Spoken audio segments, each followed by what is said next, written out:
यदि आप एक ऐसे रिश्ते में योजना बना रहे हैं जो प्रतिबद्ध रिश्ते की ओर जाता है, प्रतिबद्धता सगाई, शादी, बच्चे आदि हो सकती है। रिश्ते को जीवन चक्र जानना महत्वपूर्ण है। संबंध जीवन चक्र के 5 चरण हैं। युगल विभिन्न चरणों में विभिन्न गति के साथ विभिन्न चरणों में एक साथ जाएगा। कभी कभी कुछ कारणों से लोग रिश्ता तोड़ देंगे, इसलिए अब हम रिश्ते के जीवन चक्र के चरणों की चर्चा करेंगे। 1. रोमांटिक चरण। सभी रिश्ते इसी स्तर पर शुरू होते हैं। इस अवस्था में संतुष्ट होने की आवश्यकता प्रेम और अपनेपन की है। इस स्तर पर युगल को लगता है कि जैसे वे एक दूसरे के साथ एकजुट हैं। यह चरण 2 महीने से 2 साल तक रहता है, लेकिन औसत 6 महीने है। इस स्तर पर युगल आमतौर पर खुश, सकारात्मक और जीवन को उत्साहित करते हैं। इस चरण में वे कोशिश करते हैं कि युगल एक दूसरे का पता लगाने के लिए उन्हें प्रोत्साहित करने की कोशिश करें। 2. Power struggle stage. रिश्ते में एक दूसरे को जानने की यात्रा के दौरान अंतर भी इस चरण के दौरान खोजे जाते हैं, लेकिन जैसे ही मतभेदों का पता चलता है वे रिश्ते में अवरोध का काम करते हैं। जैसे जैसे दंपत्ति भावनात्मक और शारीरिक रूप से करीब आते हैं, कमजोरियां और अवगुण उभरने लगती हैं। इस स्तर पर दंपति को लग सकता है कि जीवन में उनके रास्ते अलग हैं। उन्होंने महसूस किया है कि वे जीवन में खो गए हैं क्योंकि उनका सपना सच नहीं हो रहा है।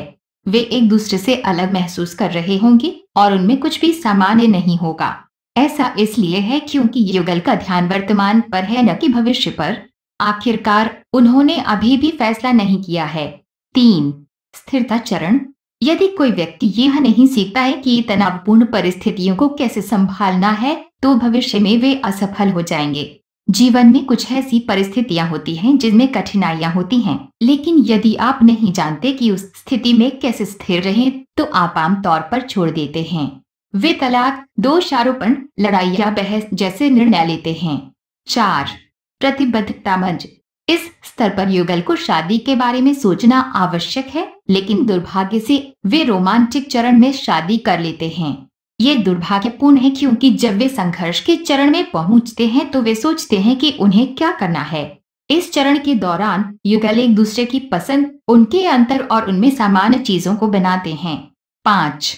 सहनिर्माण चरण। इस चरण में युगल जुड़ जाता है और दुनिया भर में घूमने का फैसला करता है।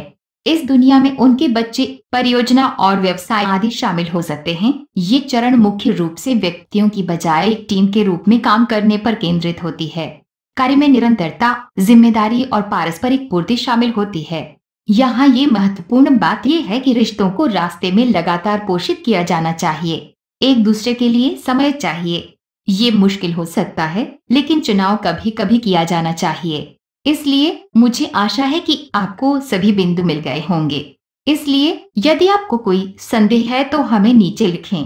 वीडियो देखने के लिए धन्यवाद।